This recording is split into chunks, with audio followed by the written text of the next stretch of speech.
Bruno इसे 31 days pregnant है।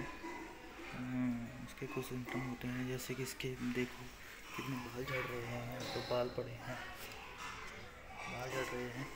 और ये 31 डेज़ की प्रेग्नेंट हो चुकी है।